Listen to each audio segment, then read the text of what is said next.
ներողություն։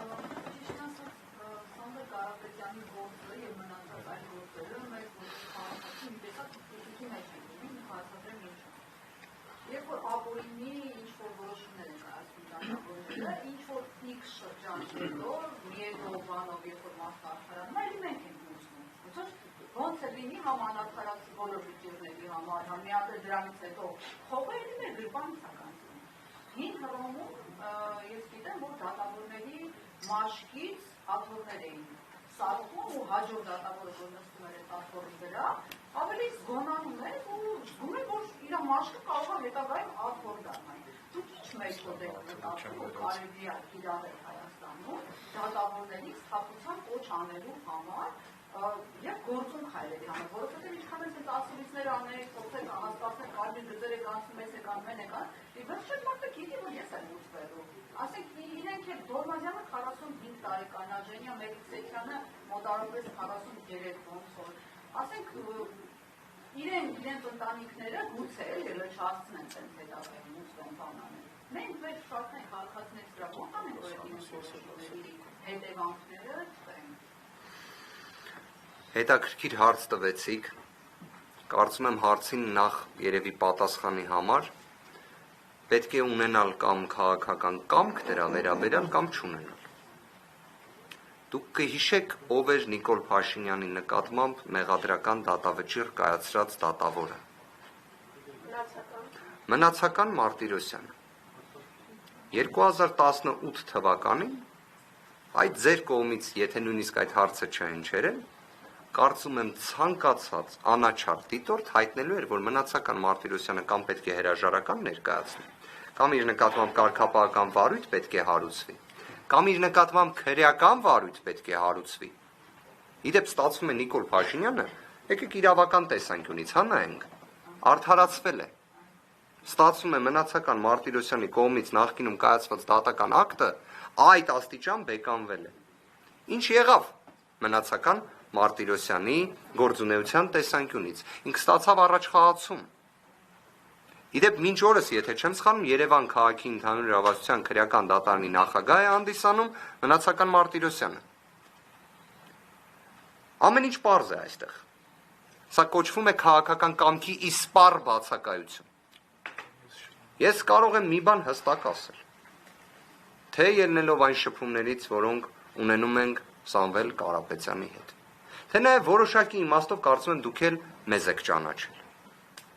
Արդյոք մենք պատկերացնում ենք, որ դատական իշխանությունը պետք է լինի կախյալ, ոչ։ Սամվել Կարապետյանը իր հայտարարություններից մեկում ուղիղ նշել էր, որ դատական իշխանությունը իրապես պետք է անկախ լինի։ Իրապես պետք է անկախ լինի։ Իսկ դրա համար պետք է ուղղակի ունենալ քաղաքական կամք, իրապես այդ կարմիր գիծը քաշել եւ հարգել դա։ Ես հաստատապես կարող եմ ասել, որ ոչ միայն հրապարակավ է Սամվել Կարապետյանը դրա մասին հայտարարել, եւ համար եք առնվազն նաեւ մենք էլ հրապարակավ այս ամենը ասելով գիտակցում ենք, չէ, հրապարակային խոսքի ազդեցությունը։ Մենք գիտակցում ենք, որ Հայաստանի Հանրապետությունում ամենակայացած ոլորտներից մեկը դա զանգվածային լրատվության միջոցների ոլորտն է։ Ամենակայացածներից մեկը։ Որտեղ դու գիտակցում ես, որ հրապարակավ մի անգամ երբ մի բան ասել ես, հետագայում դա մեղմ ասած քո դեմ օգտագործվելու է, եթե դու ինքդ քո մատնանշած խոստումից շեղվես։ Այս ամենը, որ հրապարակավ արձանագրում ենք, շատ լավ գիտակցում ենք։ Եվ մեր պատկերացրած դատական իշխանությունը այնպիսին չէ, որ այսօր կա։ Իդեպ մենք չենք ցանկանում, որ մեր հանրությունը նման դատական իշխանության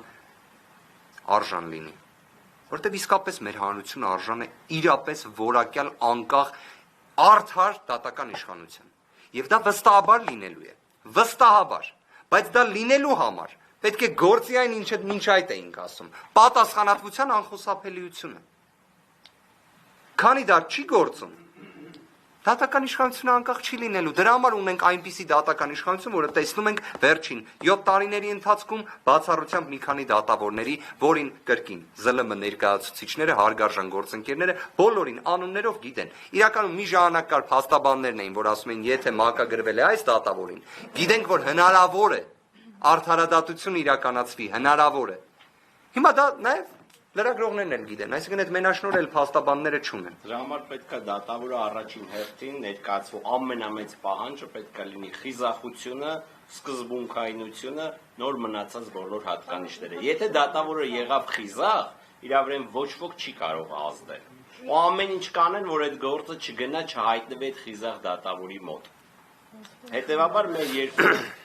շատ անհրաժեշտ են խիզախ դատավորներ։ Երբ որ լինեն խիզախ դատավորներ, շատ ու շատ հարցեր կունենան իրենց իրավաչափ պատասխաններ։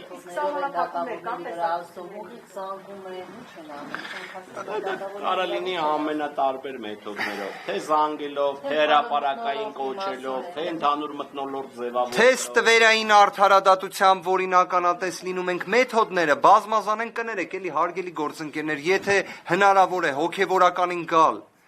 ԱԱԾ-ի միջոցով սպառնալ, կամ ինչպես այլ կողմից են ասում, զրույց ունենալ, խնդրանք ներկայացնել, հա, պատարագի վերաբերյալ, պատարագի բովանդակության վերաբերյալ, ձեր կարծիքով Սամվել Կարապետյանի գործով դատավորների նկատմամբ ճնշումներ կան, թե ոչ։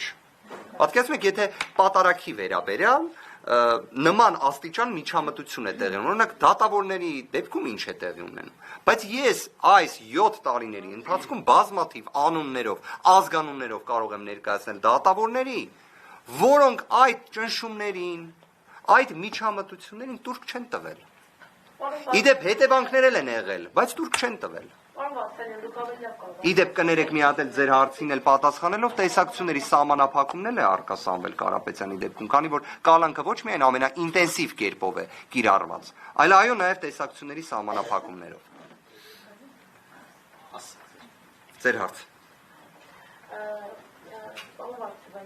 Այս ընթացքում ինչ պարոն Կարապետյանը բանտում է, եղել է